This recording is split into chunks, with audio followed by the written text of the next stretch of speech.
Latest updates ఎప్పటికప్పుడు పొందడానికి big TV WhatsApp channel follow అవ్వండి. లింక్ డిస్క్రిప్షన్ లో ఉంది. ఈ ఏడాది రాజకీయ రంగంలో జనసేనకు ఎంత కలిసి వచ్చిందో వైసీపీని అంత అధపాతాళానికి తొక్కేసింది. సార్వత్రిక ఎన్నికల్లో 100% స్ట్రైక్ రేట్ సాధించిన పార్టీగా జనసేన రికార్డు సృష్టిస్తే అంతకు ముందు ఎన్నికల్లో దక్కించుకున్న సీట్లలో 10వ వంతు కూడా దక్కించుకోలేక వైసీపీ పూర్తిగా చతికిలపడింది. పోటీ చేసిన అన్ని శాసనసభ, పార్లమెంటు స్థానాల్లో జనసేన అభ్యర్థులు గెలుపొంది యావత్తు దేశం దృష్టిని ఆకర్షించారు.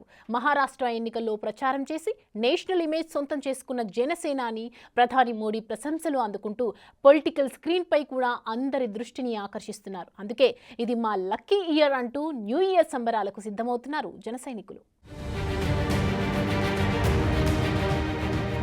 పొలిటికల్ గా చూస్తే 2024 సంవత్సరం కొందరికి విపరీతంగా కలిసి వస్తే మరికొందరికి ఎప్పటికీ గుర్తుండిపోయే పీడకలను మిగిల్చింది. అహంకారంతో వ్యవహరిస్తే ఎలా ఉంటుందో ప్రజలు వైసీపీ నాయకులకు రుచి చూపించారు. వైసీపీ ఏకపక్ష నిర్ణయాలు, అరాచక పాలనకు ప్రజలు పూర్తి స్థాయిలో చెక్ పెట్టారు. 151 సీట్లతో అధికారంలోకి వచ్చిన వైసీపీని 11 సీట్లకు పరిమితం చేసి కనీసం ప్రతిపక్ష హోదా కూడా లేకుండా దెబ్బకొట్టారు. ఇక టీడీపీ విషయానికి వస్తే పడిలేవడం ఆ పార్టీకి అలవాటు. పార్టీ ఆవిర్భావం నాటి నుంచి అంటే 4 దశాబ్దాలకు పైబడిన కాలంలో 6 సార్లు అధికారంలోకి వచ్చి 4 సార్లు ప్రతిపక్ష పాత్ర పోషించిన టీడీపీకి గెలుపోటములు కొత్తేమి కాదు. అయితే జనసేన ప్రస్థానం గురించి ప్రత్యేకంగా చెప్పుకోవాలి.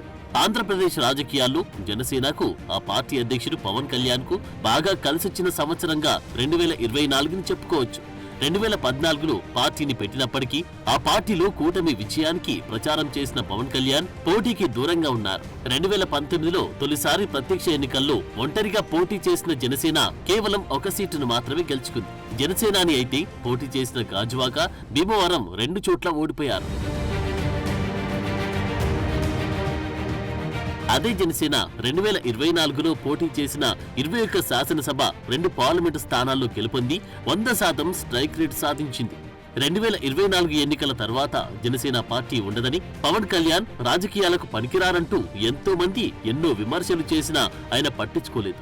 ఆంధ్రప్రదేశ్ రాజకీయాలపై అవగాహన పెంచుకున్నారు. ఏ విధమైన వ్యూహాలతో ముందుకెళ్లాలో సరిగ్గా అంచనా వేయగలిగారు. అప్పటి అధికార పక్షం వైసీపీ ఎన్ని ఇబ్బందులు పెట్టినా, వ్యక్తిగతంగా టార్గెట్ చేసినా వెనక్కి తగ్గలేదు. ప్రతి విమర్శకు దీటైన జవాబిస్తూ ముందుకు సాగారు. వారాహి యాత్రతో ప్రజలతో మమేకమయ్యారు.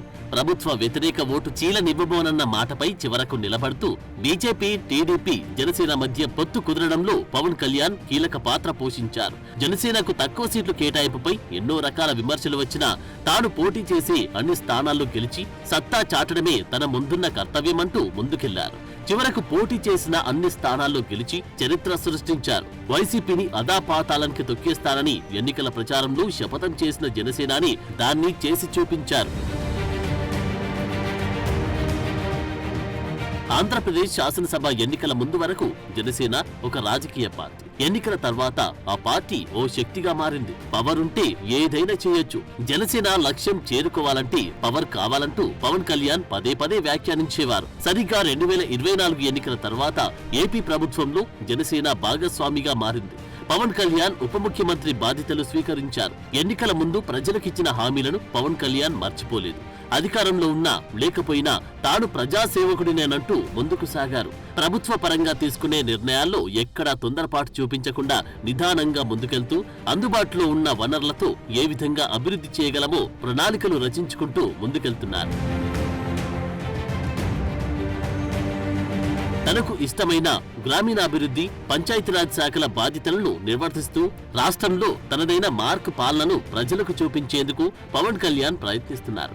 సాధారణంగా ఏదైనా రాజకీయ పార్టీ మత విశ్వాసాల విశ్వాసంలో ఆచితూచి వ్యవహరిస్తోంది. తమది సెక్యులర్ పార్టీ అని అన్ని మతాలను సమానంగా చూస్తామని ప్రచారం చేసుకుంటారు. ఈ సమయంలో పవన్ కళ్యాణ్ మాత్రం సనాతన ధర్మాన్ని రక్షించుకోవాల్సిన అవసరం ఉందని, తమ పార్టీ సనాతన ధర్మ పరిరక్షణకు కృషి చేస్తుందని బహిరంగంగా ప్రకటించడంతో పాటు తిరుపతిలో ఓ సభ ఏర్పాటు చేసి డిక్లరేషన్ ప్రకటించారు. దీంతో ఏపీలో సనాతన ధర్మ పరిరక్షణ బ్రాండ్ అంబాసిడర్ గా పవన్ కళ్యాణ్ గుర్తింపు పొందారు. ఇతర మతాలను గౌరవిస్తూనే సనాతన ధర్మాన్ని పరిరక్షించుకోవాల్సిన అవసరాన్ని ధైర్యంగా చెప్పారు. దేశ స్థాయిలో సనాతన ధర్మ పరిరక్షణకు అవసరమైతే తాను నాయకత్వం వహిస్తాననే రీతిలో పవన్ కళ్యాణ్ తీరు కనిపిస్తోంది. దీంతో యావత్తు దేశ ప్రజల దృష్టిని పవన్ కళ్యాణ్ తన వైపు తిప్పుకున్నారు. మహారాష్ట్ర ఎన్నికలు దేశం దృష్టిని ఆకర్షించాయి. ఇండియా ఎన్డీఏ కూటమి మధ్య హోరాహోరీ పోరు నడిచింది. సార్వత్రిక ఎన్నికల్లో ఇండియా కూటమి ఎక్కువ లోక్సభ స్థానాలు గెలుచుకోవడంతో శాసనసభ ఎన్నికల్లో ఎవరు గెలుస్తారనే ఉత్కంఠ నెలకొంది. రెండు కూటములు అధికారంపై ధీమా వ్యక్తం చేశాయి. చివరికి ఎన్డీఏ కూటమి భారీ విజయం సాధించింది. ముఖ్యంగా గతంలో తెలుగు ఓటర్లు ఎక్కువగా ఉండే నియోజకవర్గాల్లో కాంగ్రెస్ లేదా ఆ పార్టీ మద్దతుదారులు ఎక్కువగా గెలుపొందేవారు. ఈసారి పవన్ కళ్యాణ్ తెలుగు ఓటర్లు ఎక్కువ ప్రభావం చూపించే నియోజకవర్గాల్లో ఎన్డీఏ కూటమి అభ్యర్థుల తరపున ప్రచారం నిర్వహించారు. పవన్ కళ్యాణ్ ప్రచారం చేసిన అన్ని నియోజకవర్గాల్లో మహాయుతి కూటమి మంచి ప్రదర్శన కనబరిచింది.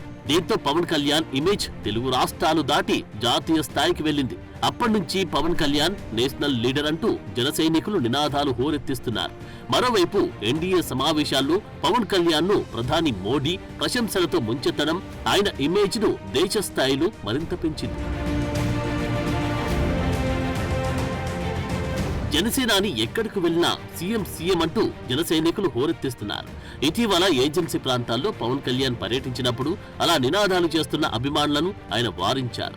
అలా చేయొద్దని, తాను ఇలా చేస్తున్నాను అని అనుకుని అవకాశం ఉండదని, ఏపీకి ఎంతో అనుభవం కలిగిన సీఎం చంద్రబాబు నాయుడు ఉన్నారని, ఆయనను మనమందరం గౌరవించాలంటూ తన రాజకీయ పరిణతి ప్రదర్శించారు. అంతకు ముందు కూడా వచ్చే ఎన్నికల్లో కూటమే గెలుస్తుందని, చంద్రబాబే ముఖ్యమంత్రి అవుతారని ఆయన వ్యాఖ్యానించి చంద్రబాబు అనుభవం పట్ల తనకున్న గౌరవాన్ని చాటుకోవడం విశేషం. ఒక నెలలో సీఎం గారు పాప చంద్రబాబు గారు ఏమనగా ప్లీజ్ దయచేసి లేదు వినండి, మన గౌరవ ముఖ్యమంత్రిగా నన్ను గౌరవిద్దాం. నేను డిప్యూటీ సీఎం గారు నన్ను గౌరవించారు కదా, సంతోషం. ప్లీజ్ ఏమవుతాయంటే వేదిక పైన నాయకులు ఉన్నారు, వాళ్ళకి ఇబ్బంది పడకూడదు కదా, మీ దగ్గర నడిపించారంటారు కదా, నన్ను తిడతారు మళ్ళీ. ముఖ్యమంత్రి ఎవరని కాదు, ఎవరు బాగా పనిచేశారని.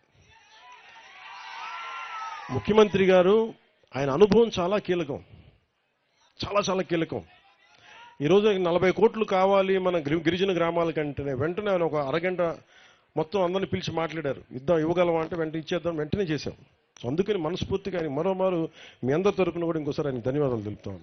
ఇంకా డబ్బు లేకపోతే నాలాంటోడు ఎన్ని పాదయాత్రలు చేసినా ప్రయోజనం లేదు. సో మనసు ఉండాలి, దానికి బుద్ధి ఉండాలి. సో మనసు బుద్ధి రెండు కలిస్తే ఆంధ్రప్రదేశ్ అభివృద్ధి. మొత్తం మీద 2024 సంవత్సరం పవన్ కళ్యాణ్ కు లక్కీ ఇయర్ గా చెప్పుకోవచ్చు. 2014లో పార్టీ పెట్టినప్పటి నుంచి 2023 వరకు పవన్ కళ్యాణ్ రాజకీయంగా ఎలాంటి విజయాలను చూడలేదు. కానీ 2024లో తాను ఊహించిన దానికంటే ఎక్కువ విజయాలను అందుకున్నారు. పాలనలో పరిపక్వత ప్రదర్శిస్తూ ప్రజలకు తనలోని కొత్త కోణం చూపిస్తూ ముందుకు సాగుతున్నారు. అందుకే 2024ని పవన్ నామ సంవత్సరం అంటూ న్యూ ఇయర్ వేడుకలకు జన సైనికులు రెడీ అయిపోతున్నారు.